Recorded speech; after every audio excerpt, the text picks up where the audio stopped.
fell one time, then I fell again. I fell a third time, can't get away from the sin. I keep falling, then I come back to you, crawling, asking forgive me now I'm ballin', knowing that I let you down, appalling. I don't wanna jeopardize my calling.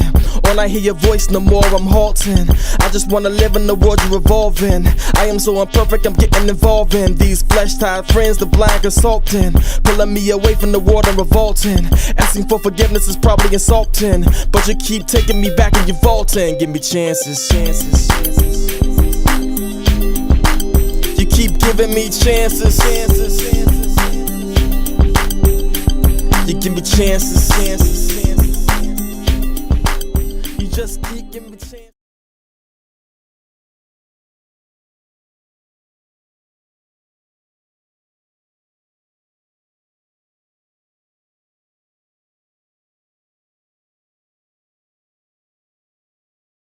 King.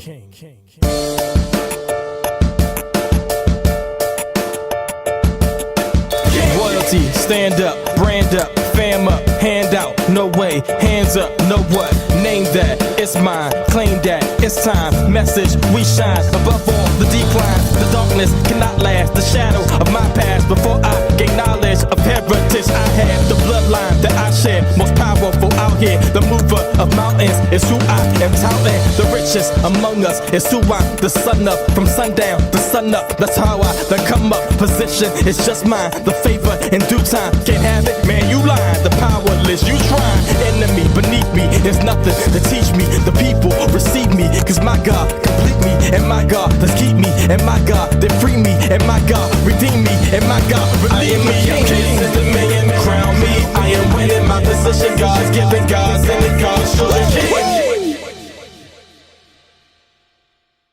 Ladies and gentlemen, once again, welcome to the Elevation Podcast. My name is Shawn Riff-Raff, and today we have a special guest in the studio with us. She is the founder of Flourish Marketing. She is a marketing strategist. She is a bunch of other things in which hopefully we'll have a whole bunch of time to talk about tonight. Everybody give it up for Alea Harris. How are you doing tonight? Hi, I'm doing great. How are you doing, Shawn? I am great. Thus all the technical difficulties before getting here. But we got You are on West Coast time. How's the weather? You are on West Coast time, so how's the weather? It's actually really great. I'm looking out the window right now. It's like blue skies and probably like 65 degrees. So Okay, yeah, we're not quite like us. We're freezing. yeah, but if you ask me, I'm cold, but it's like California baby pampered cold, not actually cold. Gotcha. I lived in Florida for a few years, and when I came back to DC, it was it was 50 degrees, and I'm like, it's freezing, and they're like, it's freezing where? We've got t-shirts on. Right. Your blood has to get thicker. Yeah. How has living? Which part of California are you from? I'm originally from the Bay Area in California, so near San Francisco, and now I live in the Los Angeles area, Southern California. Fun. Okay, fun. How is pandemic living in California? It's interesting because most things are still shut down. Right. I worked from home anyways, so that part wasn't a big transition, but it's kind of like, we had a milestone, let's go celebrate. It's like, well, we can't go anywhere to celebrate, so let's go to the grocery store and cook, yay. Or we will like order Uber Eats and things like that. I'm missing some of that social interaction, being able to just go and hang out with friends and family, but at least people are trying to be safe, so I do appreciate that a lot. Awesome. So tell us what it is. Tell us about you before we get into talking about all of the wonderful things that you do, and tell us just a little bit about who you are, what makes you tick, and just give us your story. Absolutely. So my name is Alea Harris, and I am a marketer, but it wasn't always that way. I actually didn't even really know if that was going to be my end game. And that's Right. so far, that's where we're at. Right. I started my career in HR for a fashion company, and that was not my jam. I was like, these jeans look really great on you guys, but I just don't care. You have to care about what you're doing. And it just Right. felt like there was a greater why, a greater mission that I was missing. So that Yeah. didn't really Yeah. work for me. And then I switched to beauty and cosmetics, thinking that, beautifying, confidence. Nope, I didn't find it there either. And luckily, by the Okay. grace of God, I got laid off and I could not get a job. And this is before Uber, so I couldn't even gig it. I Right. couldn't get any type of job, not an Right. admin job. I bet like if someone wanted me to like staple something and they'd be like, no, you're not qualified. Like, I don't know what Wow. the deal was. Well, I didn't at the time. Now I know that it was God being like, I have something else, another way to direct you. Right. One day, my sorority sister was over at my house. I'm a member of Alpha Kappa Alpha Sorority Incorporated, just like the lovely Kamala Harris, our new vice president. And she was over at my house, and not Kamala, my sorority sister, my other sorority sister. Gotcha. Now that would be a we story. would have had more questions. My other sorority sister, Michaela, was at my house, and she said, she was eating my food. And she goes, mouthful of food, you should like do this. You should eat and cook and all that stuff. And I said, okay, well, at that point in time, I was like, I'm not doing anything else. I was scrapbooking. That's what I was doing, Right. scrapbooking. And I was like, let me try. So I went to Le Cordon Bleu. I applied. I got accepted. And within the next couple of weeks, I was in culinary school. And I spent the next 2 years in culinary school studying how to be a chef. So I graduated at the top of my class, despite some interesting feedback that I got from my chef instructors. Because while I was still in culinary school, I was like, okay, I have this degree also from business. How am I going to make money? Because I'm seeing around that people are graduating super qualified, and then they go and they make $10 an hour, and then they die there, basically. Sounds like me graduating from recording engineering school. Very similar. But I was like, I don't. That's not the way I'm set up. So how am I going to make this work? And my chef instructor, I had a very grumpy one that was like, no, that's just what it is. You're going to have to do that for like 10 years. Get used to it. And I'm like, okay, you're a little much, but that's not how I'm going to live my life. So while I was in culinary school, I started a catering company. So the Okay. catering company was very successful. And then as soon as I graduated, I added on a private chef arm, and I got a private chef agent. I don't know Oh, if you all nice. knew that private chefs had agents, but we do, kind of like modeling agents, basically. Wow. And so my very first full-time private chef client was Stevie Wonder. So that was Nice. amazing. I got to travel Nice. around the world with Stevie Wonder and cook and eat, and it was fabulous. And I grew my business and grew my skills. And then I was like, this is really great, but I still feel like I'm kind of like tapping out. I hadn't hit that why that I was looking Right. for, right? Right. I was still like, it was better than hawking overpriced jeans. That's So I have moved on from there. But I'm like, no, I still haven't hit it. I love the food aspect, and I loved helping other people be their best selves through food and feel that feeling of love through food. But something was not there. So I ended up working instead at Google as a Google vendor partner in their food team. And I okay. helped kind of with food sustainability, marketing and messaging, food behaviors within Google and for Googlers. And Okay. then became the head of marketing for North America for my parent company. And then I started the business that I'm in now. Because once you get to a certain level as an executive, you're like, well, I'm not really talking to the people that I like anymore. I'm not really connected with the end user, the people that love the food, they love the Right. events, they love the parties, they love all Yeah. this stuff. I'm talking to like other marketing agencies about SEO. Right. It was Right. not not anywhere close to my why. So to get back into that why of really helping other people be their best selves and Yeah. live their best lives, I started the company I have now, Flourish Marketing, and I've hit it. I hit on the why. I'm doing what I love. I'm helping other people do what they love, and that works for me. That's so interesting. Like this show really is about connecting to people and finding what we all have in common. And interestingly enough, as I can pick anybody on any part of the world, and we find stuff that we have in common, which is Oh so yeah. interesting. So when I was in college, I went to a recording engineering college. Same as you, going to work in the recording studio will pretty much get you a $10 an hour job, no matter how if you paid $100,000 to go to college. Yep.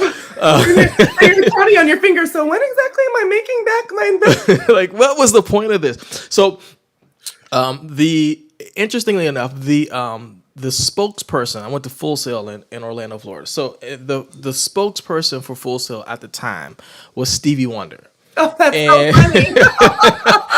and I remember, he would come to the school and he would sit Full Sail had all these recording studios and stuff like that, and he would come to the school and he would go into the recording studios, and once he had this sort of like it was a speech that he was giving, and so they set up like a little performance thing, and had a little, but it was supposed to be inside, and then everyone in Orlando, it seems like, found out that Stevie Wonder was going to be there, and so they moved it from the inside to the outside. And they set up this big extravagant, because this is the type of school it was. So they set up this big extravagant stage, and it looked like a whole festival was about to happen. And then they had to block the whole street off, University Boulevard. They had to block the whole street off. And so my friend Sam was a Stevie Wonder fanatic. And he was like, man, and he was a get places on time fanatic too, and and he was like, man, we got to go early. So the thing started at like maybe 6. We were there probably 4:30, and and standing like right in the front. That's probably a good idea. I bet at 6 there was like hordes of people there. Everywhere, just everywhere. So we standing in front, right? In the front of this thing, and he was, he had his cell phone, he had, had a keyboard with him. Mostly and he had a drummer and a bass player, and that basically. But most of the time he was just talking about, because he was a spokesperson for the school. So most of the time he was just talking about, and ever so often he would sing a song. He would stop and sing about 12 seconds of a song and then stop.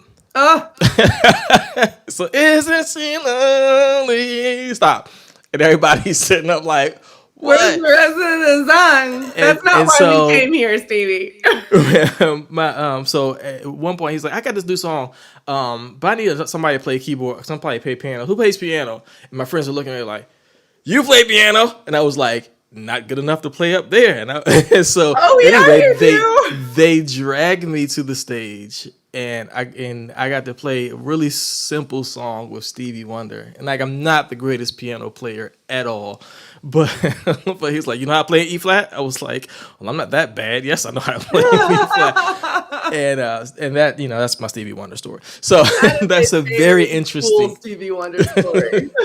It's so interesting how people have, the differences in the way people have things in common. No matter where, I find this with everybody in the world. No matter where you reside, we always can find something that, probably several things. And no matter where you grew up at, or how you grew up, or what religion, or what, doesn't really matter, we can find something that connects us. Tell me about. I was reading a lot about you and the wedding industry. Mm-hmm. How did you get into that? Was it through catering? It was through catering. So then, most of the time when you're doing the wedding catering and events industry, your bread and butter is often weddings. Weddings or corporate events is usually the two ways that people go. And I was weddings, and I love weddings. I love most things about them. Not so much the bridezillas. but like the weddings in general. And then my publicist works only in the wedding industry. And so when I first started this business, I was thinking I was going to be working with mostly caterers. But because of the audience I was starting to attract, I had planners, wedding planners being the ones who gravitated to me the most. I think a lot of that has to do with one, that's who my publicist really catered to, and two, that they're mostly female. And I've definitely noticed that I am a female business owner magnet. And I love that because that's who I enjoy working with the most.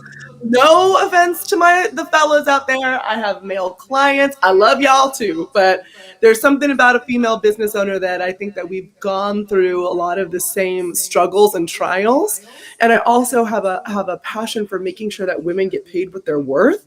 When you're in corporate America, I had a say in how much my team got paid. You still were constantly fighting up against, the powers that be. And I did get disappointed certain times when I was in a very male dominated industry and I couldn't, and I saw the pay disparity. I saw it between me and my counterparts, and I saw it between even the women on my team. It's almost like they always had an excuse of why not to pay the woman as much as the man. And it was super frustrating. And so when you're running your own business, oftentimes you don't even actually know how much you should charge as a woman, because if you've come from corporate and you come to a regular job, you just have that mentality of how much you're worth. And I like to help women business owners get out of that mentality and be like, well, how much are your male counterparts charging for what they do? That y'all do the same thing. You should be charging the same amount. You have the same experience. Because we're into being compassionate and being of service, and you can still do that and pay your bills at the same time. So I help people make money doing what they love. Okay. Yeah. So that's super.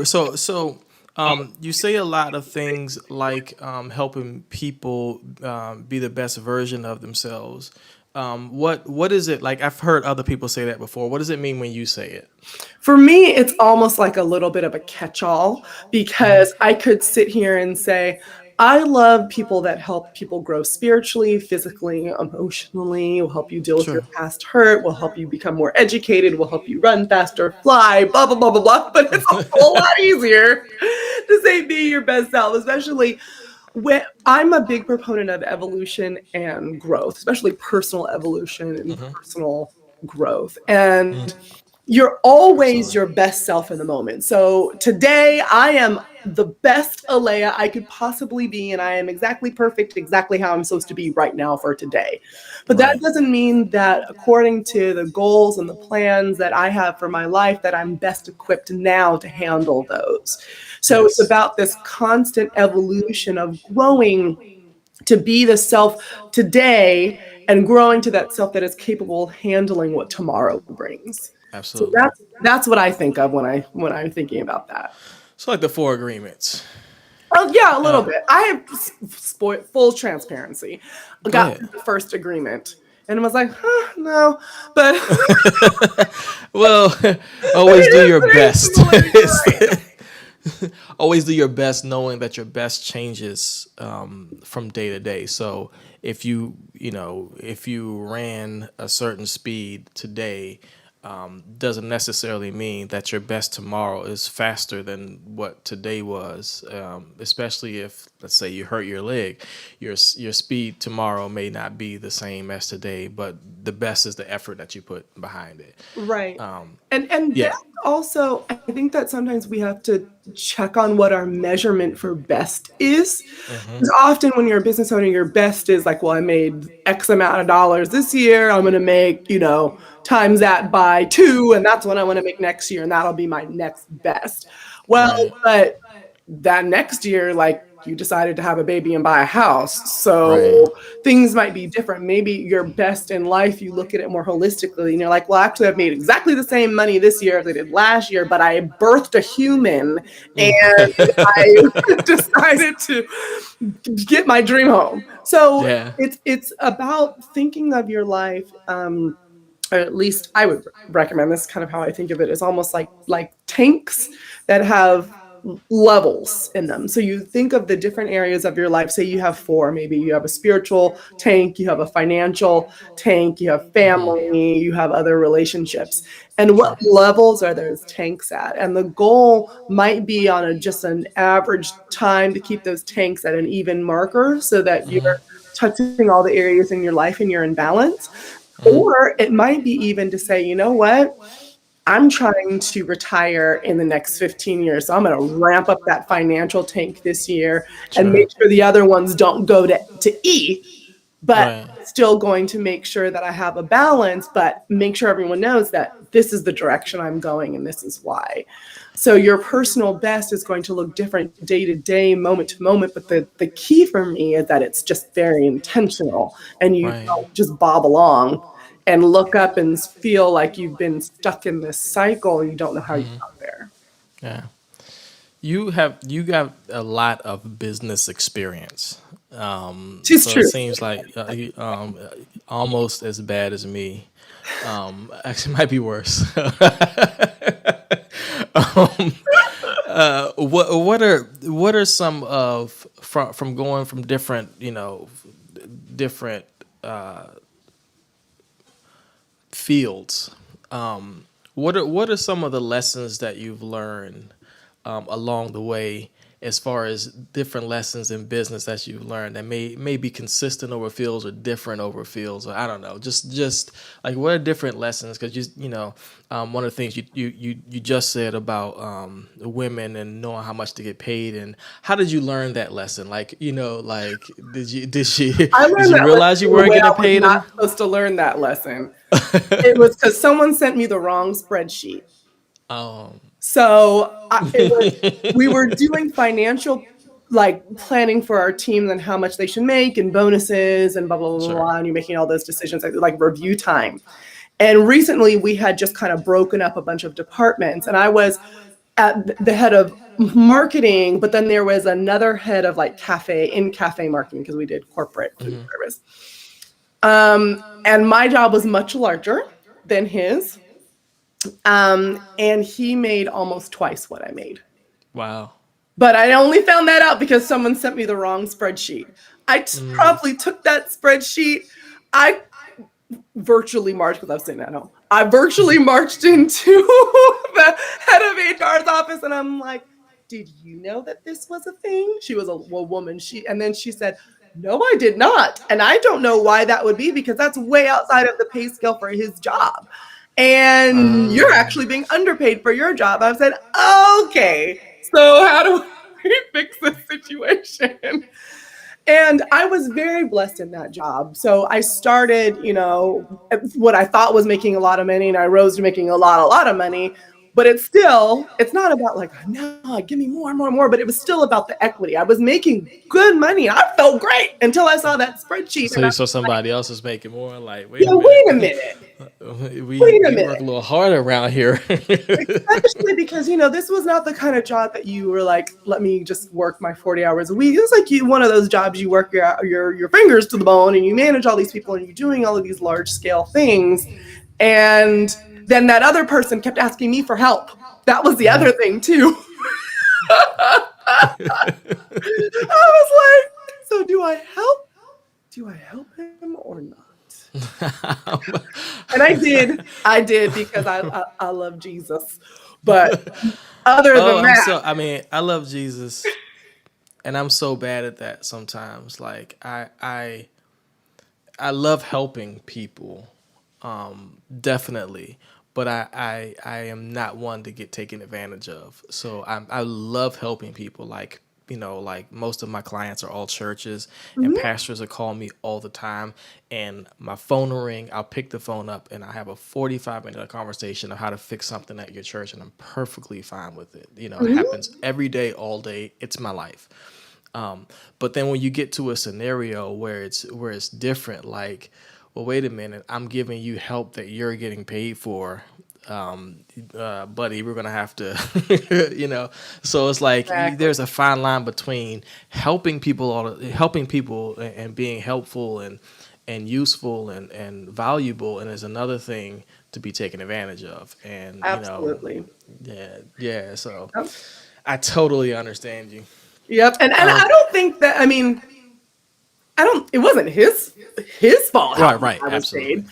So Right. that was, I think, what had me rationalize this. I was like, well, he Right. has done nothing wrong, Mm-hmm. but it was about me saying, okay, he's done nothing wrong. However, I now need to figure out how I can get paid what I was worth. And that's actually when I started this company that I own now. Because I'm like, if I'm going to work my fingers to the bone, it's going to be to build something that I'm in complete control of. And when you first start, you Absolutely. make nothing. Like if you think of the amount of time and the amount of money you make, and then you try to be like, how much do I make per hour? And you're like, I made $2 per hour. Or worse, or worse, if people think that because they gave you, because they pay you for something, they can take up all of your time, and 4 weeks later, it's like, yo, the $500 you gave me 4 weeks weeks ago has not been well spent here, No, as and far you as have to time. manage that with what that's called scope creep.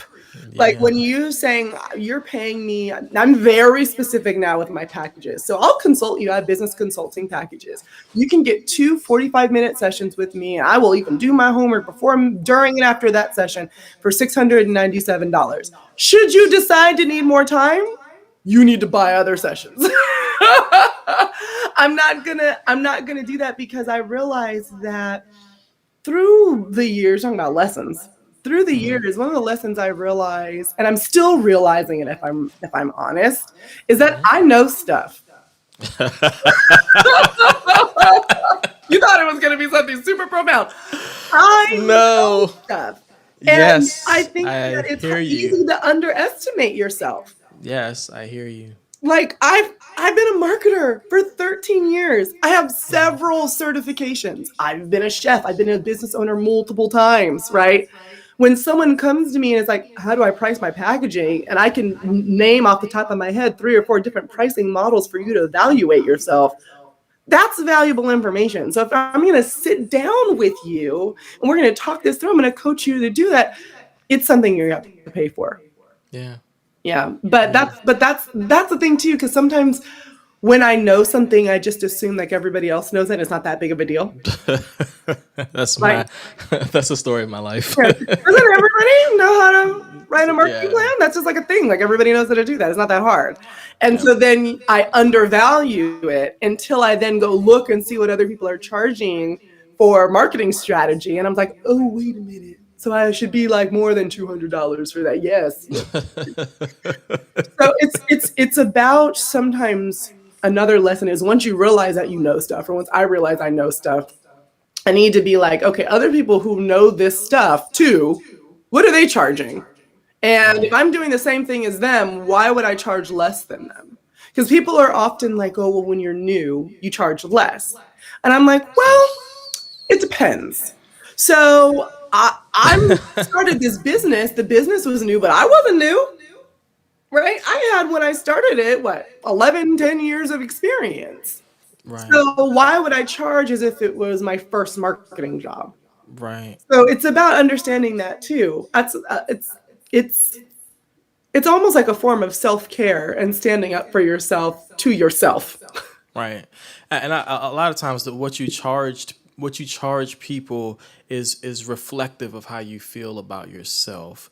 And if when someone tells you when you're new, you should charge less, doesn't make any sense. When you new, you charge market value like everybody Like else. everybody else. Every so often, if you're new, to get a contract or get a deal, you may come off of that price a little bit more, but it doesn't mean that you charge less. And those are two completely different things. Discounting something, it does not devalue it. When people know how much it costs and they know that they're getting a discount from it, that's different It's different. than you just off the wop saying that everybody else is charging $125 an hour and you're charging 15. And so Yeah. Oh, you yeah, know what I or it's mean? like don't discount. Maybe offer like a bonus. That's what I was Right. trying to do. Like, okay, so this I'm going to charge you $1,000 to do this thing, but I'm also going to throw in this book or throw in an extra session or throw in, so then you're Value, not yeah, yeah. discounting. Offer value, Offer more with what you do. value. My I guess comes from a more of a contracting, and I do more government contracting sort of things, and so sometimes you have to beat Discount. Yeah. because of relationships. If you're new coming in, you may have to beat the person's price. That's cool as long as the person dealing with you knows how much that's they're about to get a deal. Right. However you do it, whether you add value to the package by throwing some other things in, or whether you discount, whatever the case is, the person has to feel like, yeah. But that has to do with acquiring a customer. It has nothing to do with first starting. Like that has not. Exactly. That's like customer acquisition. If you work at a car, if you sell cars, sometimes you discount for customer acquisition, like so that you can get the customer the first time. T-Mobile gives you a free cell phone that they lose money on just to get you under, not T-Mobile, but with cell phone service, just to get you under that contract to keep you there all of that time, because they know that over the lifetime of your, you'll stay there for at least 3 to 5 years, and they have $42,000 worth of value over the lifetime of you, so they discount it just to get you in the door. Right. If you've thought that stuff out, cool. Right. No, that makes a lot of sense, and people don't really think that way, I think, when they're starting out. That's a problem. So brand strategy. I read, and prepping for this particular I read some things, okay? You read some things, okay. I read some things. Depending on where you read them from, this is really good or really bad. No. No, I hear you talk about brand strategy. Oh, if you read them from me, it's going to be fabulous. But when you're talking about a clear brand strategy, what does that mean when you say it? So there's lots of things that you need to do when you're putting together a brand strategy. But the first questions that you ask yourself are really quite simple. Like, what problem do I solve? Mm-hmm. Who do I solve it for? Mm-hmm. And how do people buy from me? Those are the first 3 questions that you need to solve with any brand strategy. Because often people approach a new business in particular like this. Oh, I'm really great at cupcakes. I'm going to make cupcakes. For who? I don't know. People that eat cupcakes. I love cupcakes. It's like the cupcake monsters or the cookie monster, right? And you don't think about, well, there are literally 15 bakeries in a 1-mile radius of your house. So making cupcakes is probably not a huge need. You're not really solving a problem. There's no problem to be solved.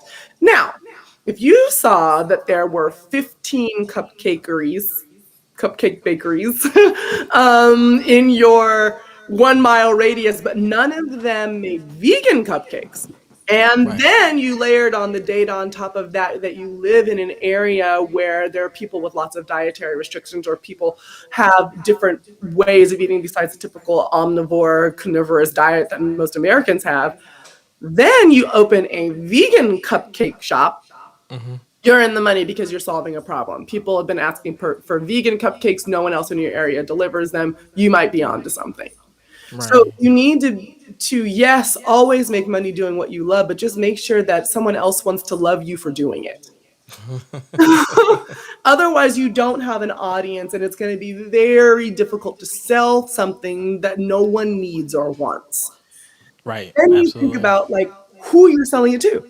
So what do vegan people like? Obviously, well, they want vegan cupcakes, but what else? What else about their lifestyle? What other brands are they into? Mm-hmm. What do you align yourself with? Well, that helps determine your brand colors, which should not be your favorite color. It also helps determine how you go out into the market. All of this, so those very first 3 questions should be easy. And how to buy from you is the last question you need to answer. Mm-hmm. Is it difficult when someone lands on your website to figure out how to give you money? I would say about 75% of the time the answer is yes. Unless there's a big button at the top, in the middle, and several times down your homepage that says schedule a call, book now, buy now, purchase, it's difficult to buy from you, and I don't know how to do it. And I'm going to spend way too much brain power trying to make that happen. Mm-hmm. So once you figure out the beginning of those things, then you start thinking about your messaging strategy. And we already talked about I'm a story brand certified guide. So that means that I basically know how to use this framework that Donald Miller created and help you better reach customers because they're not confused on how to talk to you. Great, because that was about to be my next question. Like, what does that mean? Is that it actually comes from a book that Donald Miller wrote called Building a Story Brand. And I read the book, and I read quite a bit, not as much recently. I'm trying. That's like part of my New Year's thing. I'm going to get back more on reading, but I read the book, and I was blown away. I was so blown away that I flew to Tennessee for an entire week to get certified in the framework that was taught in the book. Wow. Okay. And it's how my entire team creates our social media captions, our emails, our websites, everything. And it's a way that actually is beyond just a website with pretty pictures. Like, ooh, how pretty. It's like, wait, this is so pretty, but I'm scrolled halfway down. I have no idea what you do. Right. Most websites are actually like that. They use lots of flowery language. And I'm like, so if I wanted to spend money with you, how does that happen? And a lot of they will leave. So we create highly converting websites and content using that framework. It's a way to clarify your message. Gotcha. So I want to get from you all. You want all the content, honey? We might have to pay. I might have to start charging you for this podcast. Let me change this. Let me frame this question differently. I want to get from you all of the free marketing advice that you can give me in, let's say, 5 minutes. I want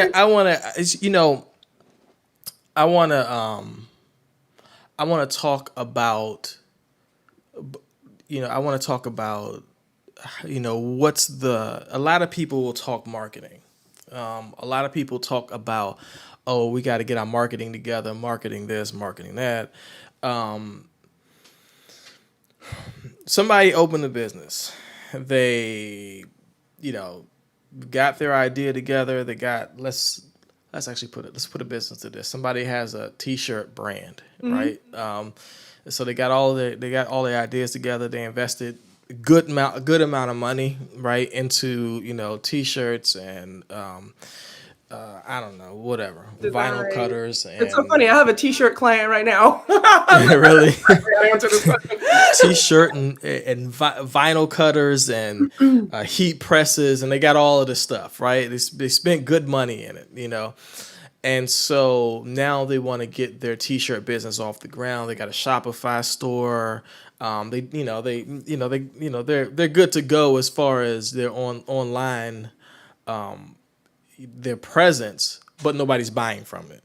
And now they're like, yeah, we need to do marketing, right? And so, Gary Vaynerchuk tells them, about, the sprint versus the long haul. And so so they think that putting content out, but Gary Vaynerchuk's model is really for the long haul, like, right? So you may not make money for 7 or 8 years. That's Gary V's model. So what would you say is the marketing? What should what was somebody who's doing that? Like, what should they do to really start a marketing campaign? So the first thing you have to keep in mind, since you have this fancy Shopify website, is if you build it, they will come does not work for marketing, does not work for business. So most people are like, they spend so much time, energy, and effort getting the perfect website. You should have a really good website, but they think, well, the website's up, the business just comes. And that's not how that works. Right. And the next problem that people say is, I'm going to go market. Well, what does that mean to you? I'm going to go get an Instagram account. That's usually what most people mean when they're saying, I'm going to go market. At least those are the people I come across. I'm going to go get an Instagram account. I'm going to post. Then I'm going to forget. But then I'm going to post. And it's just like this, not actual marketing. Right. Take a step back. when you're trying to figure out how to market your business, and think about your marketing funnel. At the top of your marketing funnel, you attract strangers that are your ideal customer to you. In the Mm-hmm. middle of your marketing funnel, you convert them into your audience, and the bottom of your marketing funnel, you close the deal. How do you attract people? You attract them. I always talk about potential clients being narcissists with short attention spans. So if you wanted to attract a narcissist with a short attention span, what would you do? You would talk about them. You would do it Very very true. quickly. You would show them exactly how you could give them exactly what they wanted very quickly. A great way to do that is a lead magnet. A lead magnet could be a PDF, it could be a quiz, it could be a checklist, but it's all about your ideal customer's number one problem. So, for example, you're in a t-shirt business. Let's say that you are in a kind of t-shirt business, because like regular t-shirts are kind of boring. Let's say you're in a, let's say I'll just pick a faith-based t-shirt business, Sure. right? Sure. And you're like, okay, what would someone want? Well, maybe they would want a quiz about the best way to, spread the word of God, and the best way for their personality to spread the word of God. Maybe it's a quiz. And then so you take some ad dollars, you spend $5-10 a day on Facebook and Instagram ads, and you pump out that quiz so people take the quiz. People take the quiz, but in order to get the results, they give you their email address. They give you their email address. Why is that important? Because then you're building an email list. I'm a big fan of email marketing. Sure. Email marketing, I have a course on email marketing. I'm a super, like, it's a thing for me. And I am a huge proponent of building an audience, but your social media account is actually not your audience. I don't care if you have 24,000 people that follow you, 100,000 or 1 million people that follow you. They are not your audience because you don't control how you access them. In your email list, you can control how you access them. You're not reliant on somebody blocking your account. You're not reliant on someone saying, oh, I'm not going to show you in the algorithm today. Those email addresses are your direct line to those people. Right. The only thing that stops you is whether or not their email bounces. Exactly. And that's it. And if they open it, they open it. They don't, but you have continuous access to build that relationship with them, which is the goal. So then you've gotten their email list, their email address. You email them as soon as you hear from them, or as soon as they download, your asset or take your quiz. And when that happens, you email them automatically saying, hey, yeah, these were your quiz results. Tomorrow I'm going to talk to you about, my favorite ways of introducing Jesus in a conversation over coffee. And then 5 days from then, you email them again. And you keep saying, oh, by the way, if you want a really easy way to spread the word of God, buy this t-shirt, because, we sell t-shirts. And you continue to email them and ask them for the sale, and they will buy, they will refer, they will then follow you on Instagram, then you'll build a loyal following. That's where the content comes in. That's where your blogging comes in for SEO, and also for relationship building and your social media content, to build those relationships that lead to a closed sale. Relationships equal sales. And that's especially true the more money you're asking for your product. Absolutely. I don't need a super strong relationship to buy a pack of gum, right? Like Trident, or I don't really chew gum that much anymore, but gum, Dentine Ice. I don't know if they're still around, but I don't need to know about the owner and know about their dog and their kids. It's like, do I want spearmint or peppermint? It's not that big of a deal. But how much is a pack of gum? It's less than $5. But someone coming to you for wedding planning services, life coaching services, and you're going to charge them $3,000, they're going to want to know a whole lot more about you and the value that you can bring, and giving them quick wins quickly before they're going to spend money with you. So you're saying, I need to market my business. What you really need to be asking is, how am I going to attract strangers? Where am I going to go? Where do they hang out? How am I going to convert them so I can build an audience with them? And then how am I going to close them into a sale? That was the greatest 5 minutes of. This is I like value. I like value. I like adding value to my audience. It's, like if someone has the value. So I'm gonna change the. So I could probably ask you 100 more questions about things like this and get all of the free information out of you, but we have limited time. Yeah, we do have limited time. So there is a question I ask everyone, and I'm completely changed the way the subject matter is going right now. Okay. It's just completely different now. So there's a question I ask everybody that comes on here, right? And I love to hear the answers to this particular question, and I love to, it's not that bad. Okay. I love to hear the answers from different people, and like I said, 2 or 3 times a week, I'm interviewing people from every corner of the world, and I get to ask the same question to everybody, and get to hear what everybody says. So I'm going to ask it to you. Okay. All right, ready?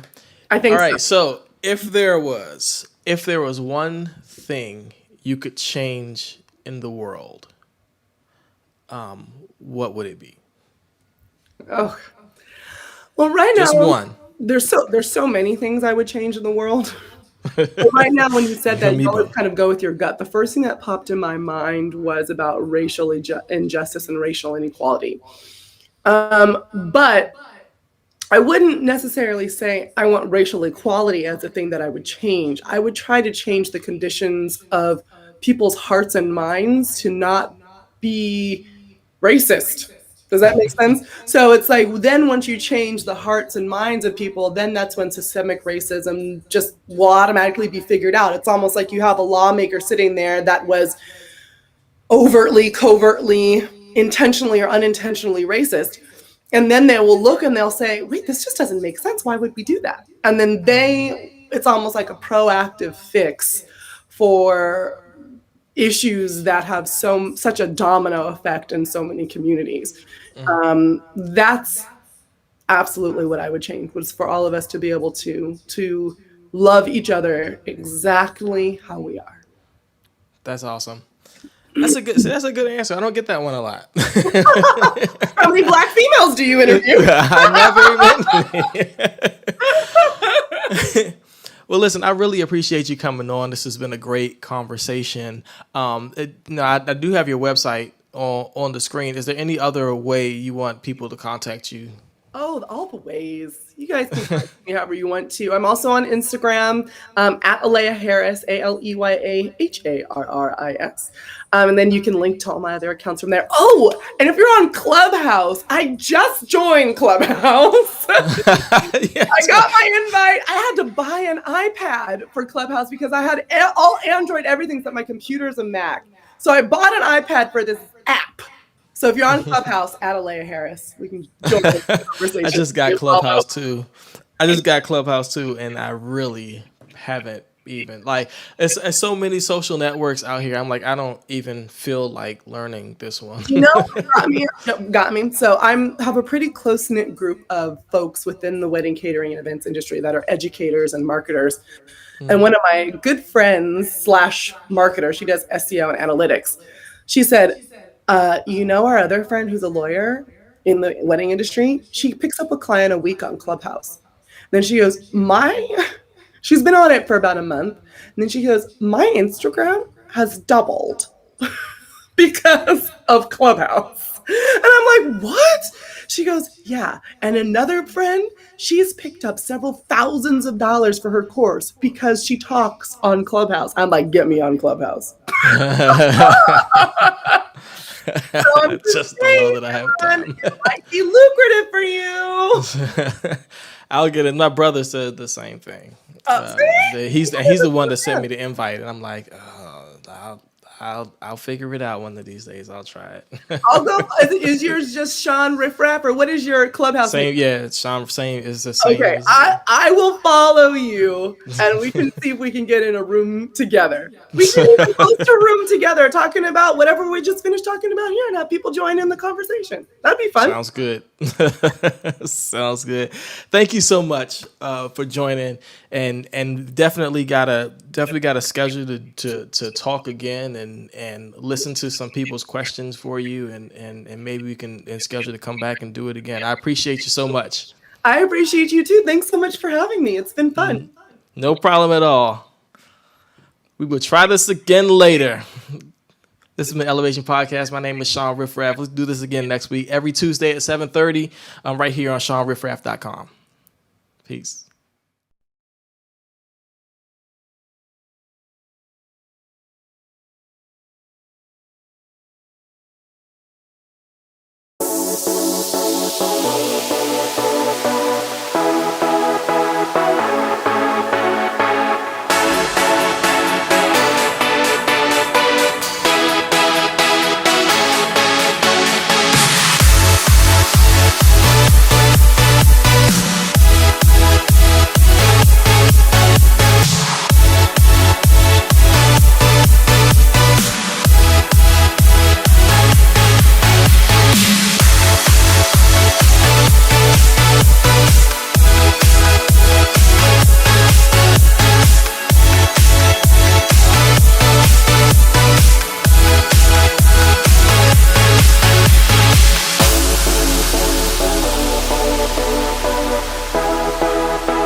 When I was 20 years old, I started one of the first multi-artist gospel rap labels in the country. Who listens to that, they said. That has no future is what they told me. That's a dead end, they kept repeating. That's a career killer, they warned me. What they didn't understand is that a pioneer can see past what you think is possible and has the endurance to push it through. And my new media television platform is that pioneer's mind at work once again. I give the unheard a voice. I give the marginalized a stage. And I give the unfortunate a good hand. This is Christian media like you've never seen it before. Because this is Shawn Riff-Raff Studios. I'm a Christian with $100 million vision. Can nobody box me and say that's a contradiction? Goal driven, God just blessed me with the ambition. Look up when the rest, he rests the definition. Been through hell, but the fire couldn't crisp them. Shut down the mouths of anybody, you dismissed them. 20 years gospel rap broke all the traditions. Cause from a teenager I was on the same mission. So when he running God business, he got clothing, plus he got the boss with him. He got a squad with him, real no frauds with him. He run into the light cause he is an optimist. When everybody